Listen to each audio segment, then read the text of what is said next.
আমার আল্লাহ মাফ কইরা দিবে। জবান করে বলুন আল্লাহু আকবার। আমার বাবাজিরা, আল্লাহ রাব্বুল আলামিন বলেন ইন্নাল ইনসানা লাফি খুসর, নিশ্চয় সকল মানুষ ক্ষতিগ্রস্তর মধ্যে রয়েছে। কিসের মধ্যে রয়েছে? এখন প্রশ্ন করবেন, হুজুর সকল মানুষ যদি ক্ষতিগ্রস্তর মধ্যে রয়েছে তাহলে লাভবান কারা? কথা আসে না?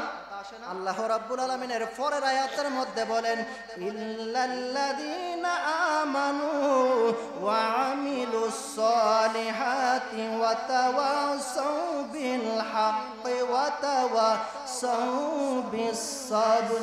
জবান করে বলুন আল্লাহু আকবার। আমার আল্লাহ রাব্বুল আলামিন প্রথম আয়াতের মধ্যে বলেছেন নিশ্চয় সকল মানুষ ক্ষতিগ্রস্তর মধ্যে রয়েছে। এখন প্রশ্ন হলো, সকল মানুষ যদি ক্ষতিগ্রস্তর মধ্যে থাকে তাহলে দুনিয়ার মধ্যে লাভবান কারা? আমার আল্লাহর পরের আয়াতের মধ্যে বলে দিয়েছেন তবে তারা সারা যারা ঈমান এনেছে এবং সৎ কাজ করেছে, পরস্পরকে সত্যের উপদেশ দিয়েছেন এবং পরস্পরকে ধৈর্যের উপদেশ দিয়েছে, তারা সারা সকলে হইল ঈমান হারা, সকলে হইল ক্ষতিগ্রস্ত। কথা বলেন ঠিক কিনা?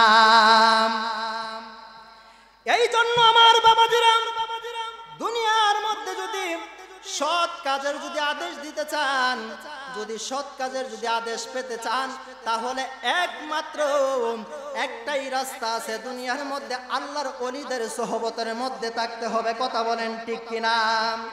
আল্লাহর ওলিদের সোহবতের মধ্যে যদি থাকতে পারেন তাহলে আপনার জিন্দেগিটাই ধন্য হয়ে যাবে। কথা বলেন ঠিক কিনা? আল্লাহর ওলিদের সোহবতে থাকার দরকার আছে না নাই? জবান খুলে বলুন আল্লাহর ওলিদের সোহবতের মধ্যে থাকার দরকার আছে না নাই?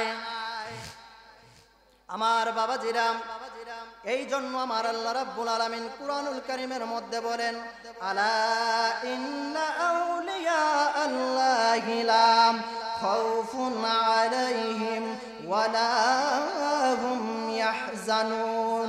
জবান খুলে বলুন আল্লাহু আকবার। আল্লাহর ওলি যারা, তাদের দুনিয়াতে কোনো বই নাই, আখিরাতে কোনো বই নাই। এই জন্য আমাদের দুনিয়ার মধ্যে আল্লাহর ওলিদের সোহবতে থাকার দরকার আছে। কথা বলেন ঠিক কিনা?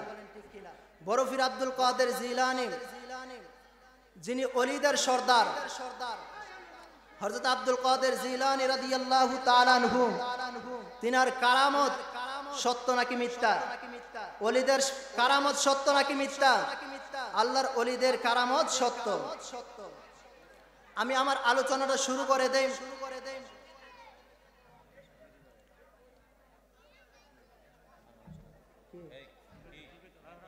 আমরা কি সবাই এখন ওয়াজ শুনতে আসছি না? আপনি দাঁড়াই না থেকে আমরা সবাই বসি প্যান্ডেলের ভিতরে। হুজুর ওয়াজ করতে ভালো লাগে না?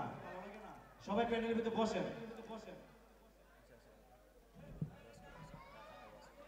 হযরত আব্দুল কাদের জিলানী রাদিয়াল্লাহু তাআলা আনহু ছিলেন ওলিদের সর্দার, যিনি গাউসুল আজম। সুবহানাল্লাহ বলেন। হযরত আব্দুল কাদের জিলানী রাদিয়াল্লাহু তাআলা আনহু তিনি একদিন একটা নদীর পার দিয়া, একটা সাগরের পার দিয়া যাইতেছেন। হঠাৎ কইরা আসরের আজান দিয়া দিল। আসরের আজান যখন দিয়ে দিল তখন হযরত আব্দুল কাদের জিলানী রাদিয়াল্লাহু তাআলা আনহু সহ সকল সফর সঙ্গী যারা ছিল সকল মানুষ একসাথে একত্রিত হইয়া জামাত শুরু করার জন্য তারা উযু বানাইতেছেন।